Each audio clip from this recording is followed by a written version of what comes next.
This is Harsh Rules. I'm Ben Harsh, and today we're going to learn to play War Room. War Room was released in 2019 by Nightingale Games and designed by Larry Harris Jr. This game supports up to 6 players and takes up to 6 hours or more to play.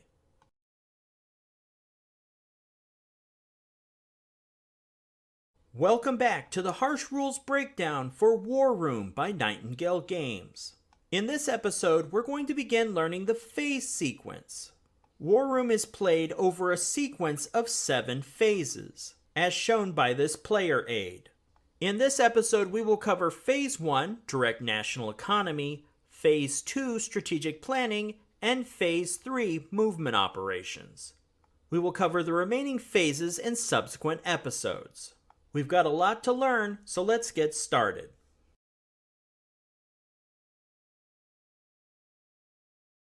In Phase 1, Direct National Economy, each player will review the status of their territories and collect eligible resources.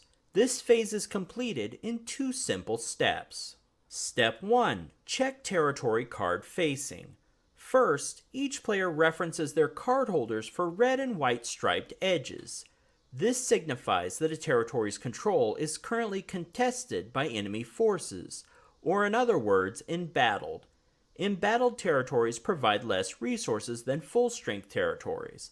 In our example, the US player's Alaska territory would normally produce 1 oil resource per turn, but when embattled, it produces none. Next, review the game board to see that Alaska contains enemy units and it should have a hotspot marker. Each side of a hotspot marker serves an important function. The explosion side is used to track battles to resolve during the current turn. Once a battle is completed, if enemy units remain, flip the hotspot marker to its split red-blue embattled side. The hotspot marker often coincides with the card facing. If a hotspot marker shows the embattled side, then the striped side of the territory card should be face up. Once the battle is resolved and the enemy repelled, the card should be returned to its full strength side without a stripe. It's also a good idea for each player to reconcile their card facings with embattled hotspot markers on the game board, in case they forgot to flip a card. Once you've validated the cards in the card holder are accurate, it's time for Step 2, Tally Resource Income. Each nation's player will now total the oil, iron, and OSR icons visible on the cards and update the pins on their resource chart. The pin positions for the first turn are marked on the resource chart with black corners to speed things up. The spaces with a P or an E are first turn pin positions for the Pacific and European scenarios. A quick note. During this time period, China is not an industrialized nation and can neither gain nor spend oil during the game.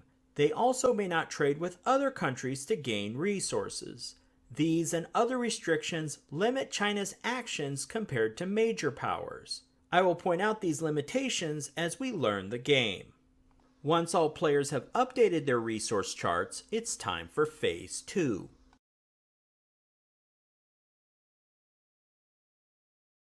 In Phase 2 Strategic Planning, all players simultaneously write top-secret orders in their O&P order books, the nation's little black books. Players in an alliance are encouraged to gather to discuss their plans and coordinate efforts. It's also a good idea to set time limits to these meetings to manage the overall length of the game. Phase 2 can be completed in 3 steps, beginning with Step 1. Write orders and turn order bids.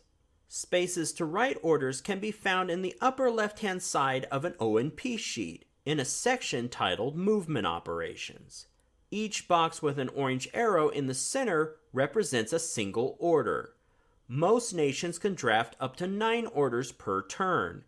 Italy and China may only write 6 orders. Each order directs one command stack, whether it be land, air, or naval, to move to a new territory or sea region. A command stack can only be issued 1 order per round. This step is also used to conduct command stack splits and mergers. Splits allow a player to take military units from a command stack and create a new command stack under a new command token. Remember, the game provides additional command tokens to manage this process.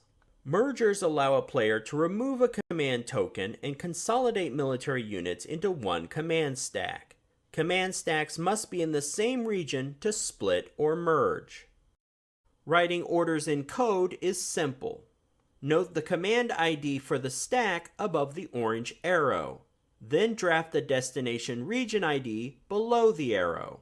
Order code is based on assumption and knowledge of the game's rules. Let's take a look at each kind of order in land, air, and naval conditions to understand more. First, let's learn one of the game's most basic orders, a land command order. For our example, let's head to Sudan. In this example, the player for the British Commonwealth wishes to move the 28th Land Command out of Sudan. Land commands may move to one adjacent territory, except to impassable regions like the Himalayas or the Sahara Desert. For this order, the player writes a 28 above the arrow to designate the number of the command. Then, an adjacent destination is selected. In this case, the player decides to send this command to the Horn of Africa, region ID B7. The player writes B7 below the arrow for the destination. In the next phase, each player will take a turn and execute their orders. When it's the British Commonwealth player's turn, they will execute this order and move the 28th command stack to B7, the Horn of Africa. Now, let's discuss what can go wrong with this plan. Let's say, in the next phase, when players are executing their orders, the player for Italy took their turn ahead of the British player. They'd written orders that moved an Italian land command stack into Sudan. When the British player takes their turn and tries to execute their order to exit the Sudan region for the Horn of Africa, the 28th may not be able to execute their order because they've been pinned by the Italians. Pinning occurs when enemy forces enter a region before a player's forces can exit. This is why turn order is an important advantage in War Room. When a player's land or naval forces are pinned, they must leave behind military units equal to the number of enemy units in that category. If a player has an ally in the space, the ally's units are always used first to satisfy the pin requirements. In this example, the British 28th Land Command has one armor, one artillery, and one infantry unit in its command stack. The Italian 109th Land Command has 2 units in its command stack. If they had 3 or more units in their command stack, thus meeting or exceeding the military units in the British command stack, all units would be pinned, and this would completely cancel the 28th's order. When an order is canceled, a diagonal slash is drawn through the order box. This is not the case, so let's proceed. To satisfy the pinning requirement, the British player must leave behind 2 military units of his choice. He decides to leave behind the armor and artillery unit. The British player then initiates a command split. The armor and artillery unit being left behind will be placed beneath a new 32nd Land Command token. Then, as originally ordered, the 28th Land Command with its single infantry unit will proceed to the Horn of Africa. Now that we understand how pinning works with land commands, let's learn about another unique aspect of land command movement with railways. And to illustrate this concept, let's turn our focus to the Soviet Union.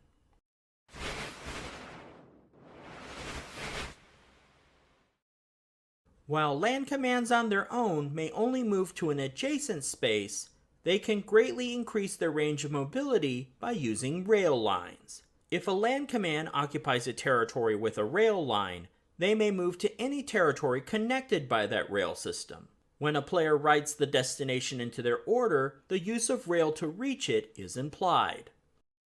However, there are some restrictions to railway use. If moving by rail, land commands may not enter an enemy-controlled territory or non-friendly neutral territory, even if that territory is empty of enemy units. In short, a nation may never invade by rail. Also, when using rail lines, a nation may not enter any territory with enemy land units present, even if the territory is controlled by friendly forces.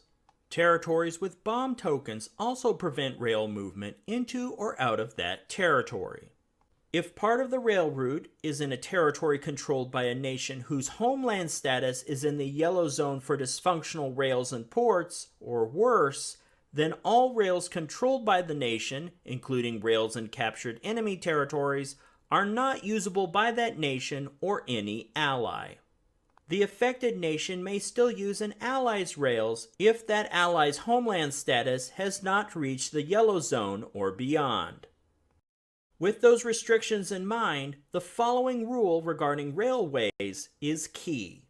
Whenever a railway route to the written destination is obstructed by one of these occurrences beyond the adjacent territory, the player must cancel their order entirely. They may not make a partial move to the obstruction point.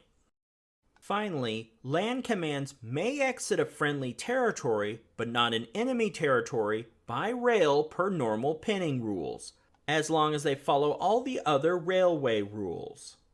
Before we move on, let's look at another quick example. Another advantage of rail lines is that orders may be completed using alternate routes.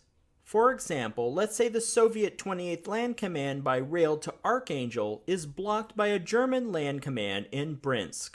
Since routes are not explicitly stated in orders, this allows the player for the Soviets to plot an alternate path through Leningrad and Karelia to Archangel. With these options, mobility and securing or cutting off rail lines is an additional strategy for players to contemplate while playing the game.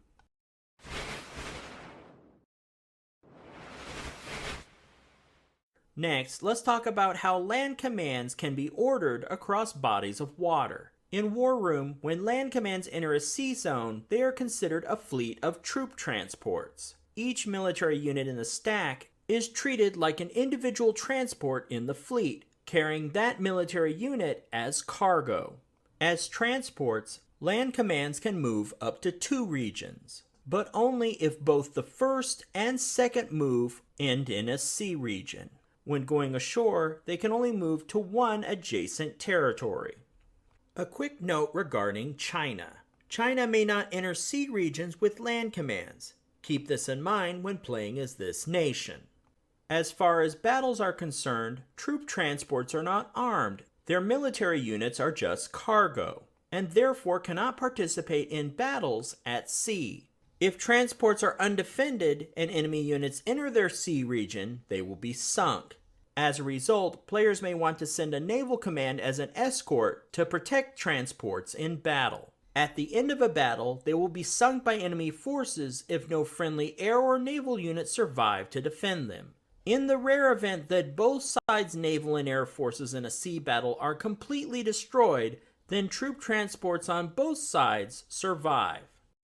As for pinning, since transports are unarmed, they may never pin other troop transports or enemy naval units. Undefended troop transports, regardless of their number, can be pinned by a single enemy naval unit. When accompanied by other naval units, transports may never be used to satisfy pinning requirements. Transports may only be pinned after all the escorting vessels have been pinned themselves, and it only requires a single enemy vessel to do so. If a land command has an order to enter a sea region and become a transport, land pinning rules still apply. There is one exception to these rules. Transports may ignore pinning if they have written orders to move ashore to an adjacent friendly controlled territory, regardless of embattled status. While we're still on the subject of the sea, let's learn more about naval commands by heading to the Indian Ocean.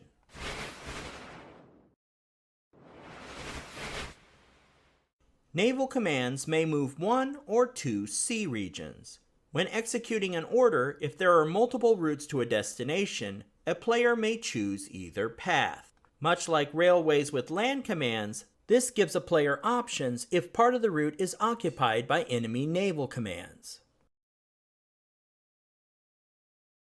Due to their extended range of 2 sea regions, naval commands also have another option, the partial pin move. This allows a naval command to move through an enemy-occupied sea region.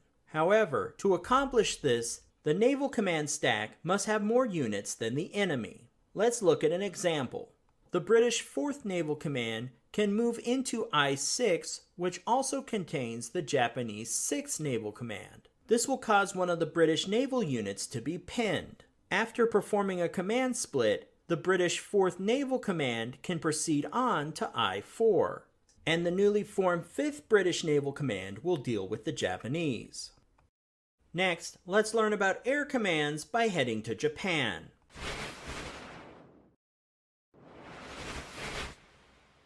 Air commands are unique because they can never pin other units or be pinned themselves, and they may move twice per turn. When an air command is ordered in Phase 3, they can move 1 to 2 land or sea regions. After moving in Phase 3, or conducting a battle in Phase 4, an arrow tag is placed on the air command stack. Then in Phase 5, those air command stacks with arrow tags can move 1 or 2 land or sea regions. Now that we have a better understanding of how land, air, and naval command orders work, let's learn about bidding for turn order.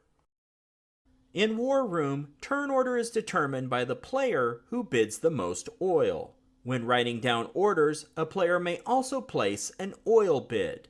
There is a space to write down the bid in the upper right-hand corner of the O&P sheet.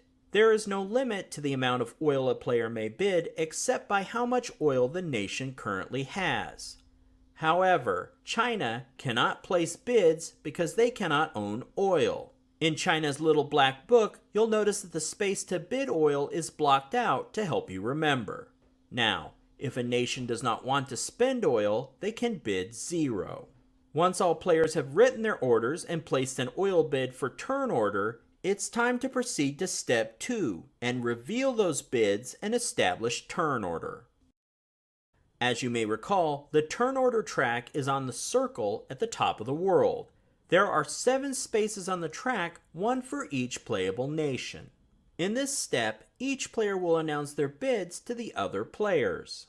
The nation that bid the most oil may choose which position on the turn order track they'd like to place their jumbo flag marker. It can be any position of the 7 turns available. Once a space is chosen, the player with the next highest bid selects a position, and so on. Draw national flag markers randomly to break any ties, including for 0 bids. Finally, since China cannot use oil to bid, place their flag on the remaining space. Once the turn order is established, it's time for Step 3, pay oil for bids. Just like it says, each nation now pays for its turn order rank bid. All bids must be paid, whether you win or lose. And with that, Phase 2 is complete, and it's time to move on to Phase 3.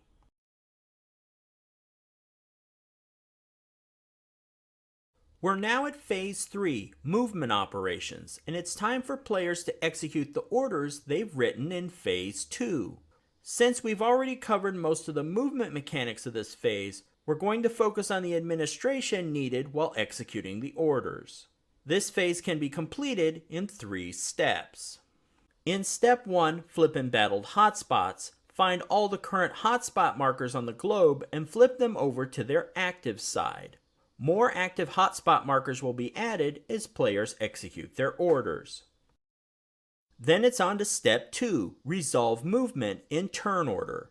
The first player in the turn sequence takes their O&P sheet and executes each order starting at the top and going from left to right and then working their way down until all orders are executed.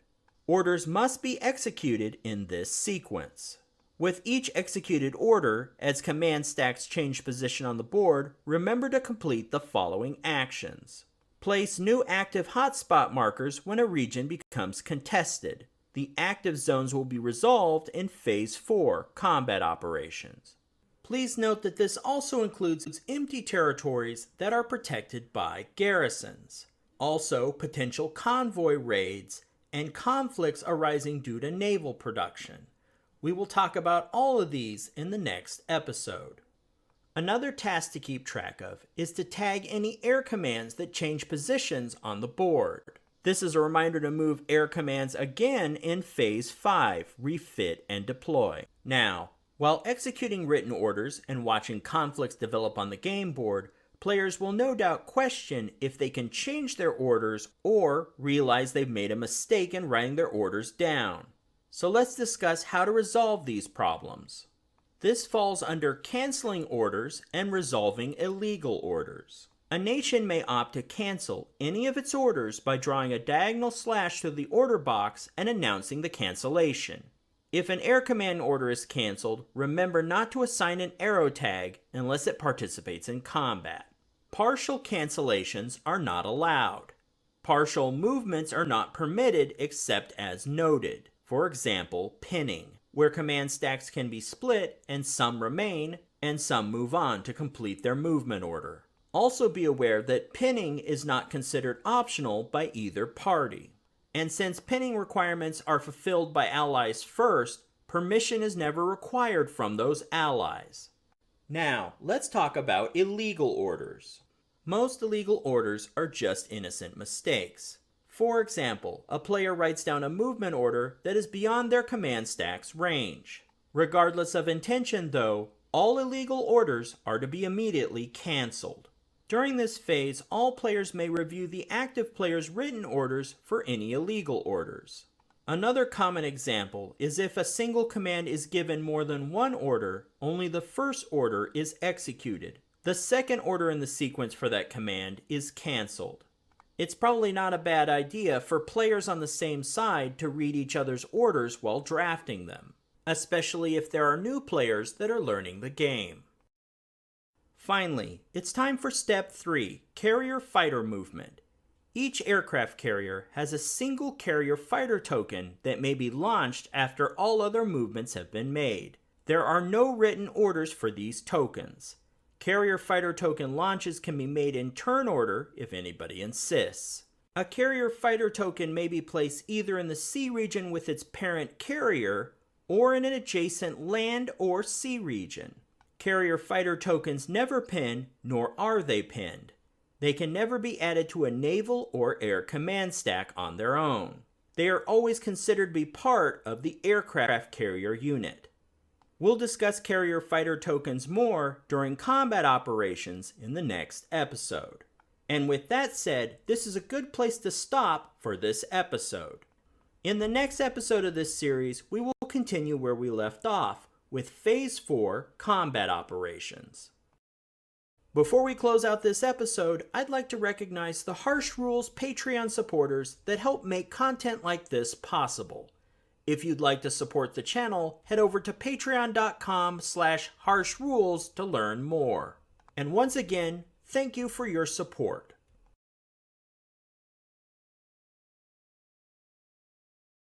If you found this video helpful, please give me a like and share with your friends. To be the first notified when the next episode of Harsh Rules becomes available, please hit the bell icon for notifications. And as always, this has been Harsh for Harsh Rules. Thank you so much for watching, and I'll see you on the next video.